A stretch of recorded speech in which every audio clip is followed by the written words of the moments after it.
did the Florida parishes contribute to the war effort? Hell, I don't know. Well, I I'll give wasn't you an born easy until about at it. 15 years after the war, so I really don't know. I mean, I would imagine, some of the people were upset that there was fighting going on, and if somebody was killed, they probably didn't like that, but otherwise, I really don't. No, okay, sorry. It's Friday. I'm going to use that. Okay, all right, I'm sorry, what was the question? How did the Florida parishes contribute to the war effort?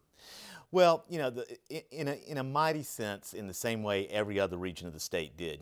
We got to think about what conditions were at this time.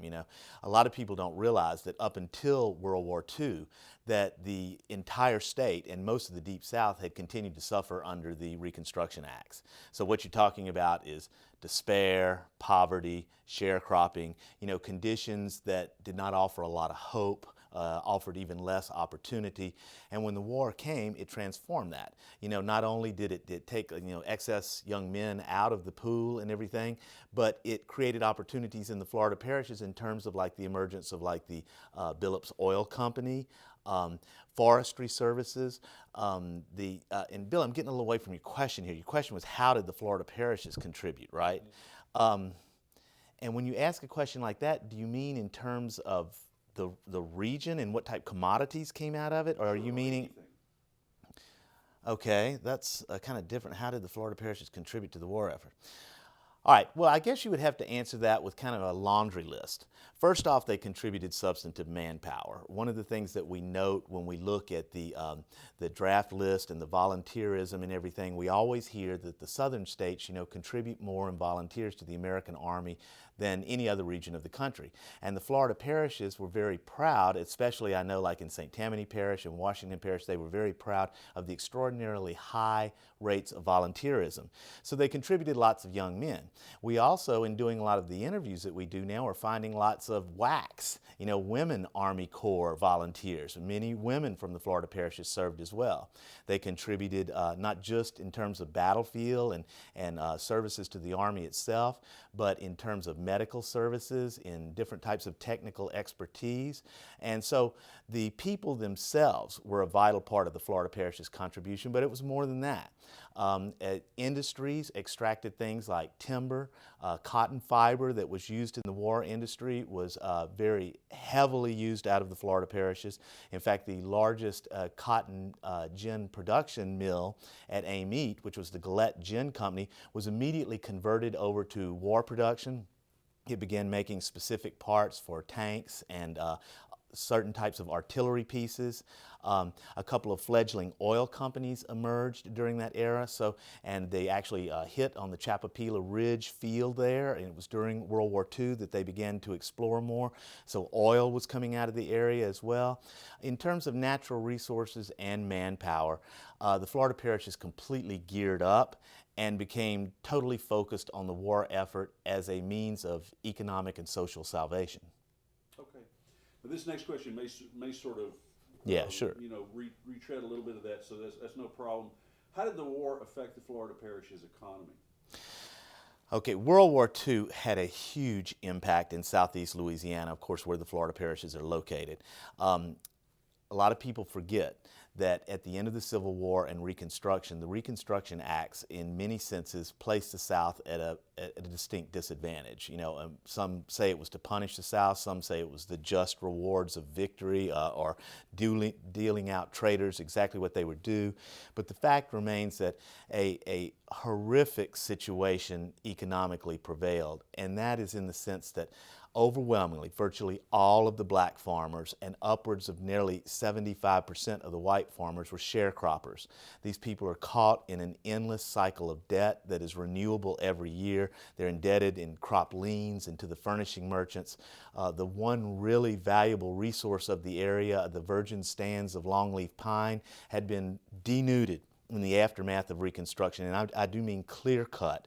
There had been no effort whatsoever at reforestation. It wasn't until the last phases of the New Deal acts, when things like the Civilian Conservation Corps and others came in and began to employ some young men to replant the trees. The rivers were clogged with snags. There were no snag boat operations.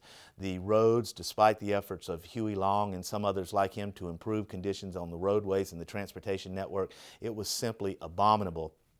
You know, we're famously reminded about Franklin Delano Roosevelt's comment when, you know, he came to visit his friend in Warm Springs, Georgia. And while there, he noticed all these tanker cars going by, and he said, "What's in those tanker cars?" And one of his aides said, "Mr. President, that's Wisconsin milk." And he responded, "Well, we've been passing dairy farms all day. What's wrong with Georgia milk?" And the aide reminded him, that's part of the Reconstruction Act's legacy. They're required to buy our milk. And Roosevelt realized that the malaise, the despair, the moribund economy that was prevailing across the South was partly a result of the neglect of the federal government. And that's right where the Florida parishes were when World War II hit. So you had high-scale unemployment, the people that were employed, and one thing, we interview a lot of these poor farmers from that area, are their kids, and they say that at least they had a couple of pigs running around in the woods, or at least they were able to grow a little corn. So they weren't starving, but they were in abject poverty, and that was pervasive. It is the efforts of World War II that lead to a transformation, the arrival of multiple types of industries along the Mississippi River right here in the Baton Rouge area and other attached parts of that across the Florida parishes, and we see a complete transformation in the economy during the war. Okay. How did the war change the Florida parishes? Well, you know, the World War II changed the Florida parishes in a lot of different senses. One of the ways that comes to mind very quickly is it restored a notion of being an American. In some of the interviews that we do, and when we're looking back and looking at some of the newspapers and everything, right up until World War II, there was a much stronger feeling of being Southern, of being Louisianian, than there was being an American.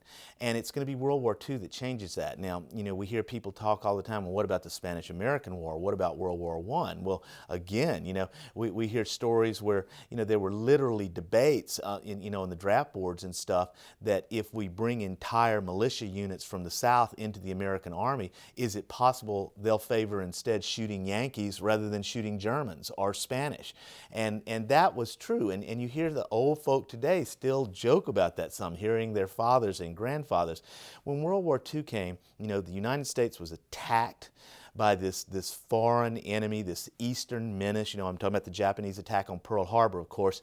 And much like we would see today with the kid picked on the school ground by the bully and everything, it got everybody's mad blood stirring, as they're saying. And as a result, it began to make people have pride in being American again. And I would say that's the most profound change.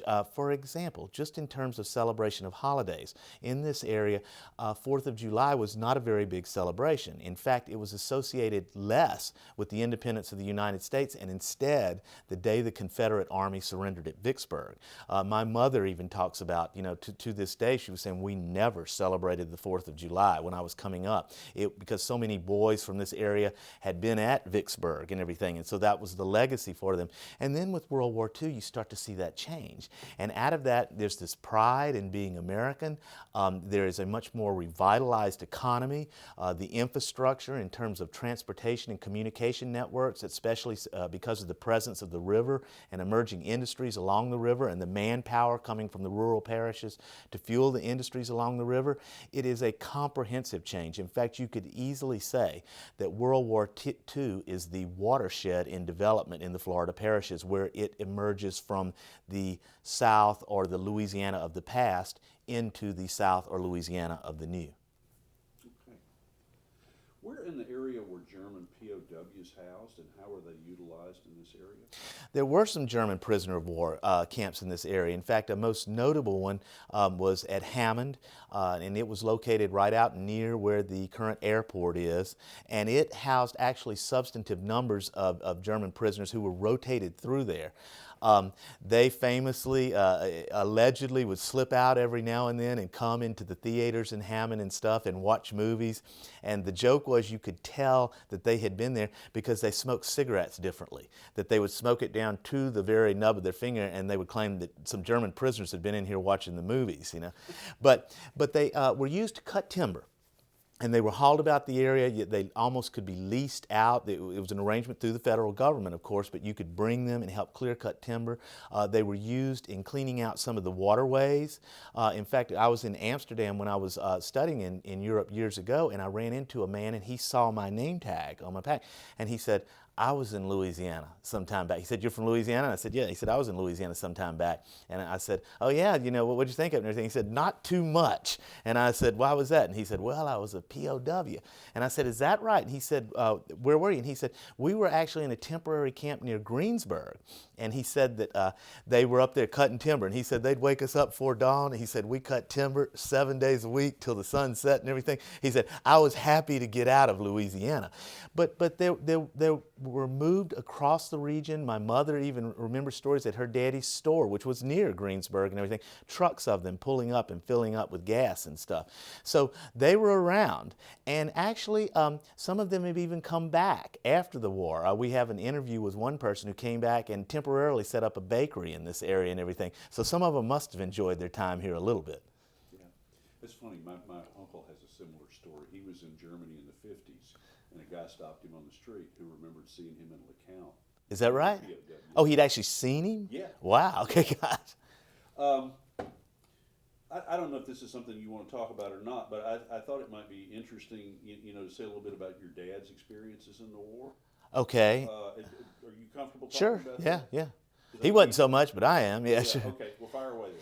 Yeah, Daddy was a 17-year-old country boy growing up in Amite, you know, in 1943, and got his mother finally, after 2 years of begging, to sign the papers to let him volunteer early. He was so afraid the war was going to end before he got there that he volunteered to join the paratroops.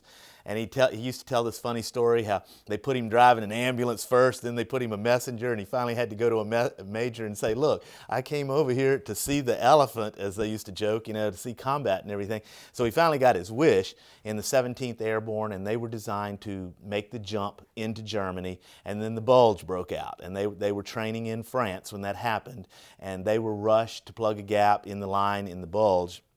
And his unit, which was the 3rd Battalion of the 513th Parachute Regiment of the 17th Airborne, was put on point in December of 1944 in part of the effort to pincer off the bulge near Bastogne, which a lot of people that know the war are familiar with, and they were trying to trap the Germans that had already broken through. And that morning, they attacked the village of Flamozelle and overran it. And as they moved forward to the strategic crossroads at Flamerge, there they were surrounded, and the 2nd Battalion, which was in their support, surrendered en masse. And the 3rd Battalion, they're trapped in Flamerge, was ordered to hold at all cost. And for the next 3 days, they fought off repeated armored German attacks against the position. On the 3rd night, there'd been 640 of them that went into combat the first day. There were 93 effectives, and they were given permission to break out in small groups of 4. And they did. Daddy had shrapnel in his back and lost a piece of one of his feet and spent the next 8.5 months in a hospital. He always joked that he was read his last rites twice and everything. But he did say that the thing that touched him most was though when he arrived back in the Florida parishes from his combat experience, when he got off the train, there was no one there to welcome him. We hear this about Vietnam vets and everything. It was just such a common scene. So many people were coming back and everything. And he said the railroad station happened to be near the firehouse. And one of the firemen who knew him saw him there, pulled the fire truck over, came and got him, put him in the fire truck and drove through the town with the whistle blaring the whole way that Sammy Hyde was back, and pulled up to his mother's house there. And he said that it was at that moment when he saw his mother coming out and he realized he was home back in the Florida parishes, that all the emotions that had been pent up in him the whole time came out. And he said he was like a blubbering baby there in his mama's arms getting back home to the Florida parishes of Louisiana. That's great. That's great. Is that it? That's it. Okay.